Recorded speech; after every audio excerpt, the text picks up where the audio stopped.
I daren't actually tap this brush in the blush. This is not what everybody said it would do. I don't understand. Hi everyone, today we are going to be testing out a lot of new makeup. Apologies for the repetition in content. I have been doing a lot of these videos recently, but I went away on holiday, came back and there were so many new products out to try. I thought what better way to feature a lot of those products in one video, share my thoughts and feelings as well as showing you the application. So that's exactly what I'm going to do today. We've got products from Natasha Denona, Maybelline, Charlotte Tilbury, MAC, Givenchy and NYX. So we are going to get straight on with it. If you are new here, hello, my name's Gemma. I upload new beauty content on this channel every single week. I'd love it if you'd hit the like button, the subscribe button and the notification bell at some point in this video. If you are a returning viewer, welcome back. Before we start with makeup application, I'm just going to apply a couple of the brand new Charlotte Tilbury eye patches. The full name of these I'll write on the screen for you because, I mean, it's long-winded. I am surprised that I like these. If you follow me on Instagram as well, you will know that I've been testing these out for the last week or so. I wasn't expecting to like them as much as I do. I don't think there's anything groundbreaking with regards to ingredients in here, but these work for me. These have reduced a little bit of puffiness underneath my eyes. I don't suffer with a lot of puffiness underneath my eyes, so nothing to write home about there, but it's definitely reduced the puffiness that I had. It's also great at smoothing out any wrinkles, really hydrating the under eyes, so giving it that little bit of bounce back, which I find incredibly helpful just before I'm about to apply any other products underneath my eye like concealer or foundation or whatnot, and you only need to wear them for 10 minutes. We are going to jump straight in to the brand new Natasha Denona I Need a Warm palette. I have already primed my eyelids with the e.l.f. Lock It Down eyeshadow primer, which is one of my favorites at the moment. Another one that completely surprised me, super affordable and great at what it does. And then I've powdered that in place using the Professional Power Powder from Benefit. This is a warm nude palette. There's nothing overly vibrant in here, which is right up my street. I am into a boring palette. I don't think you can say that this is boring, but it's definitely very wearable. And if you have fair skin like me and you're always really aggravated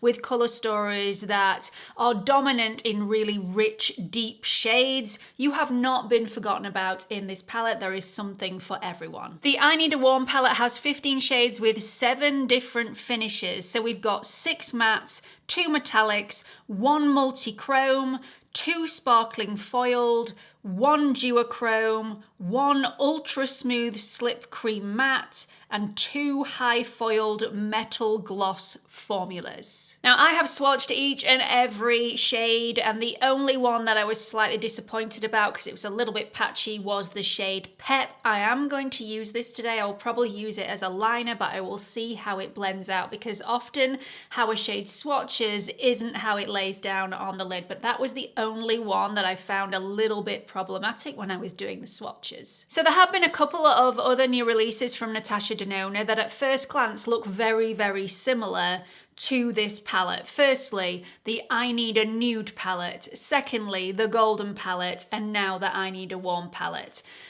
If you're thinking you don't need to pick this one up because you already have everything you need in those 2 other palettes, that's absolutely fantastic. But side by side, there is a big difference. You may not be a warm person when it comes to eyeshadows, and if you're not, this is definitely one to give a miss, obviously. The I Need a Nude palette is far more on the neutral side. I would say neutral verging on cool. Then you've got the Golden palette that is far more golden, not really yellowy, but definitely on that golden side.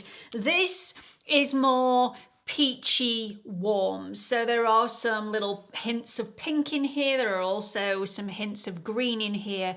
All the tones are neutral warm though. Something in here for everybody, and although all three palettes are very wearable and very daytime friendly, there are very significant differences in the undertones, and all these shadows are going to look different on absolutely everybody depending on the skin undertone that you have, so definitely bear that in mind. With regards to the similarities and differences with the quality of the shadows that are in this palette compared to all of the other Natasha Denona palettes, I don't see a massive difference. The one thing I will say, this brand new ultra smooth slip cream matte in the shade Flashover is absolutely divine. I thought this was just a rewording, a renaming of her cream to powder formulas, which I was never a big fan of. I thought they were a little bit patchy at times. This is definitely not patchy. It is smooth, it is creamy, it is soft, it is easy to blend, and I just wish there were more of those shadows in this palette. The brand new high foiled metal gloss formulas, I don't really see a massive difference between those and the usual metallic shadows that appear in not only this palette but also all of the other Natasha Denona palettes that have come before this one. So for me, there's nothing massively different, nothing groundbreaking in those formulas, but the ultra smooth slip cream matte is definitely the star of the show with this palette as far as I'm concerned. I just wish she would bring out a full-on matte palette containing only ultra smooth slip cream mattes and include a lot of lighter toned shades as well for those of us with really fair skin that are wanting something really muted and soft and daytime friendly. I would love it if she would produce something like that, because these shadows are just a winner. So after first use, I can definitely say that this is a lovely palette. If you are after a warm toned palette, then I would definitely recommend that you check this one out. All of the shadows that I've laid on my lid were incredibly easy to work with. Even the shade Pep, which I used as an eyeliner, it wasn't patchy at all. Now, obviously using it as an eyeliner versus using it as an all-over lid shade, slightly different there. So I will use it as an all-over lid shade on a different day and see whether I get that patchiness that I got when I first swatched the shades on the back of my arm. These shades are incredibly easy to layer up and blend together. You will have noticed that I did layer several shades on top of one another just to get the most out of this palette and try all the formulas out, and I definitely wasn't disappointed.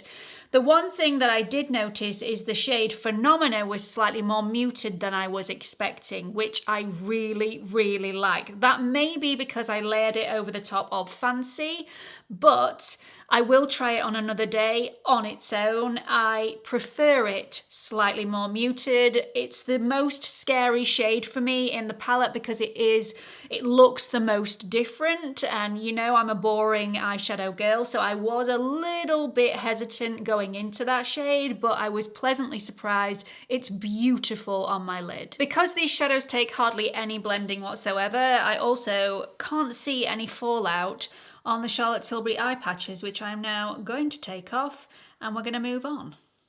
Let's move on to a slightly more affordable product. I was actually asked to review this the other day and I already had it in my possession. Honestly, so many new foundations have launched in the last couple of weeks and I have my hands on most of them at the moment. I'm missing one or two, so there will be a foundation roundup coming very, very soon. This is the Maybelline Superstay Lumi Matte foundation. This is supposed to give medium to full coverage and give you a luminous matte finish. It's a vegan formula, it's fragrance and essential oil free, but it does contain alcohol. Along with that alcohol, however, it does contain really hydrating ingredients like glycerin. It's got proline in there, which is an amino acid. It's got vitamin E and also niacinamide. So the shade 115 is a pretty decent color match for me with a tan. So this is definitely a summer shade for me. Please bear that in mind if you are my shade twin.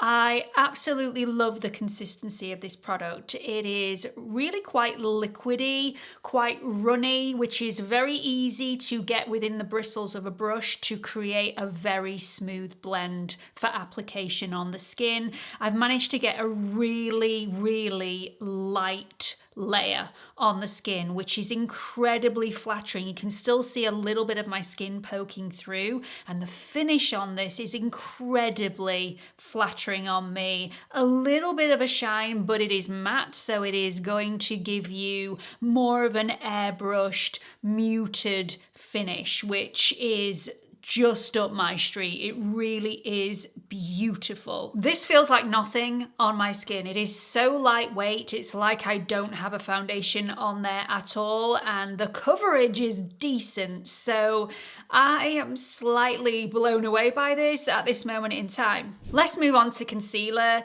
The concealer of choice today is the new MAC Studio Radiance 24-Hour Luminous Lift Concealer. I am a little bit concerned about this because I wasn't a huge fan of the Studio Radiance foundation, but I've heard that this is going to give me medium plus coverage, and it claims to give instant hydration with skincare ingredients niacinamide, vitamin C, hyaluronic acid, resveratrol, and also salicylic acid, which confuses me slightly. This is supposed to give no fading, streaking, or caking. It is alcohol-free, fragrance and essential oil-free. It does have caffeine within the formula though, so if you are sensitive to caffeine like me, you may not like this, but let's try it. So, firstly, all the things that I like about this. I love the consistency, the fact that this is super liquidy, lightweight. I didn't think when I saw the consistency, when I felt the consistency, that this was going to give me the coverage that I required, but this is definitely buildable. This holds up to those claims. It feels like absolutely nothing underneath the eye, but it's very shiny.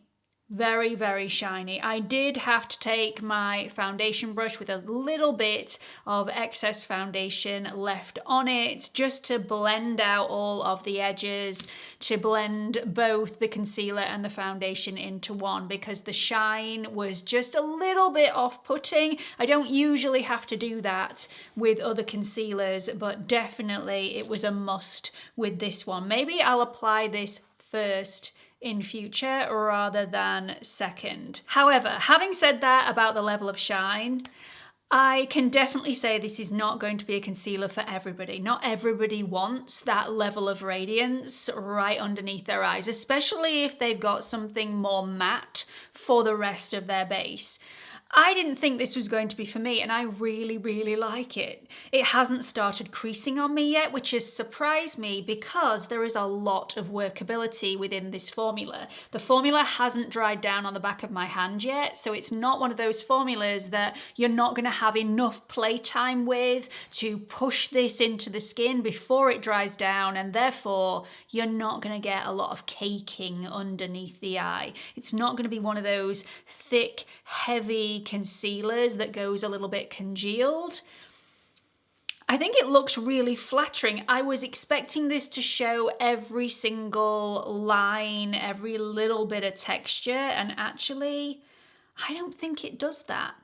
It is very, very shiny, very illuminating, but I do have bright lights in front of me, so I will reserve judgment until I go in natural lighting, but at this moment in time, I really like it. I am going to powder it in place for the main reason that there is so much workability in this, because it doesn't dry down really quickly. I'm going to leave it for around about 5 minutes and then slightly dust over a little bit of powder. That will also help to dim down a little bit of the sheen, but wasn't expecting that. I really, truly wasn't. Okay, so after a good 5 minutes, I have just powdered this in place. It has taken a little bit of the coverage away because a lot of the coverage is that light reflection that distracts you from the dark circles. So by taking a little bit of that reflection away, you are going to take away a little bit of that coverage. So I'm still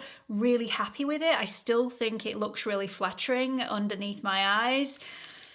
Let's move on to a little bit of mascara. Again, if you follow me on Instagram, you will know that I have been testing out this mascara for a while now. This is the Exagger-Eyes Volume Mascara from Charlotte Tilbury. I was a little bit underwhelmed by this when I first tried it. If you were the same and you've put it in a drawer to be forgotten about, please get it back out and keep trying it, because although I don't think this is groundbreakingly volumizing, it's supposed to be volumizing. All of the adverts that feature models modeling this mascara are wearing false lashes, which I think is a red flag straight away. I don't think it's necessary. Show the product on the natural lashes, for goodness sake. Anyway, bit of a bugbear out of the way.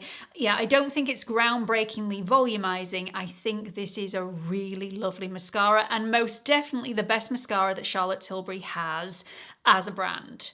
And the reason I say that, even though I really did like the Pillow Talk Push Up Lashes mascara, I think that's a lovely formula. That formula has a tendency to bleed and smudge on me, whereas this one doesn't. This one acts more like a tubing mascara. It removes very much like a tubing mascara and doesn't bleed, doesn't smudge, even on my oily eyelids, which I think is a massive result.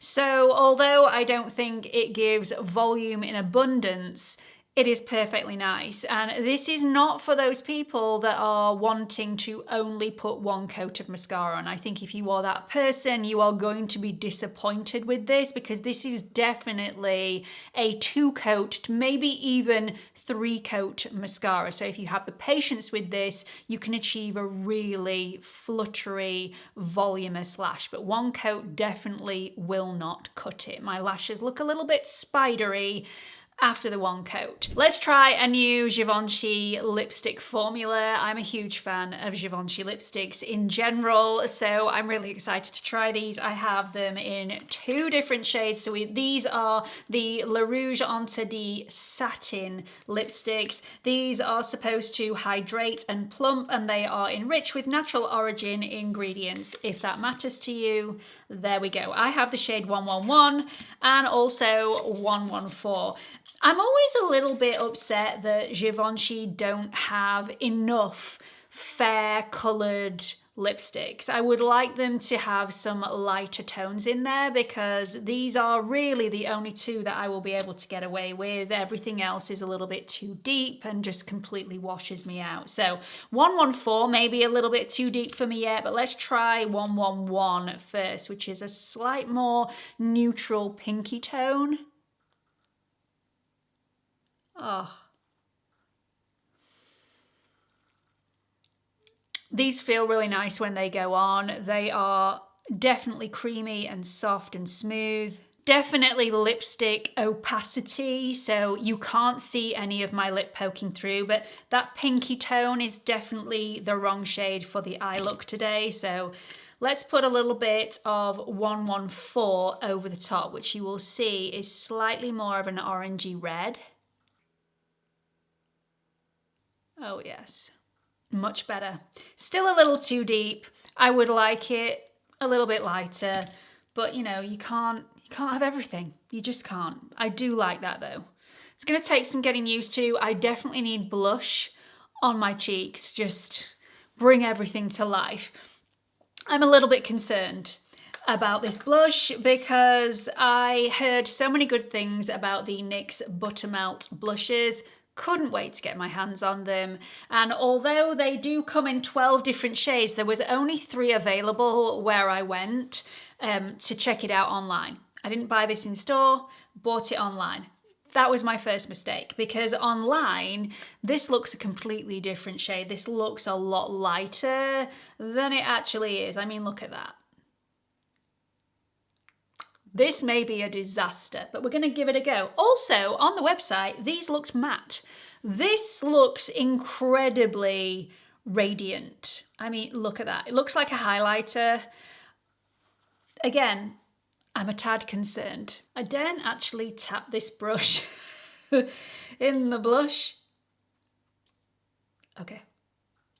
We're tapping twice only, just to see what it's like. Okay, we're gonna start again. Let's start again, because I'm just gonna try and pat some of that off. It went on patchy immediately. Let's get some powder on this bad boy, because at the moment I look like I've been punched in the face. We're going to try again with a very fluffy brush, and I'm just going to pat in once. This is definitely the wrong shade for me. It is, it's going on patchy. This is not what everybody said it would do. I don't understand. Why is it going on patchy for me? Has anybody else had this? Obviously it's too deep for me. That's completely my fault. Maybe that is the issue, but still it shouldn't go patchy. This is really, really patchy on my cheek. And there's clumps of shine there as well. I do hate it when things like this happen and it ruins the overall makeup look. I'm going to take this off and I am going to use something else. This is definitely not happening. I will pick this up in the correct shade. We are going to have take two. Okay, different blusher found, different blusher applied. It's not that much better, but it's not patchy, so we're good. The blusher that I wanted was downstairs in my office and I couldn't be bothered to go and get it, so I've just applied one that was in the drawers over there. I will do better next time, I do promise. So, this is the finished look for today. It's a little bit mishmash. The blush doesn't really go with the eye look. The eye look doesn't really go with the lipstick. Maybe it does actually now. I've taken the lipstick off and just reapplied 114. Again, really disappointed that Givenchy can't come out with some lighter shades when it comes to lipsticks, because I'm borderline. This is borderline too deep for me, and these are the two lightest shades. And really there's nothing in the depth of colour when it comes to these two shades, that just one is pinkier, one is more orangey than the other. So yeah, I think they need to do better where that is concerned, but the formula itself is absolutely beautiful. Really loving the Natasha Denona palette, really enjoying the two products that I got from Charlotte Tilbury, absolutely adoring the Maybelline Lumi Matte foundation. I will keep trying that over a number of days. I do have a lot of other foundations to try out as well. But yeah, the big of the day has been the NYX Buttermelt blushes. I seem to be the only one that does not like these at this moment in time though. So I will go and get a different shade and see whether I have more luck. Sort of knocked my duck off a little bit, actually. I was really enjoying my makeup up until that point. I really hope you've enjoyed this video and you've got something out of it. Please let me know what you've thought about all the products that I've used in this video today. Have you tried any? Are you enticed to try any? Do you know that some of these products are an absolute no-go for you? Please have your say in the comment section below. Hope to see you all in the next video. Bye everyone.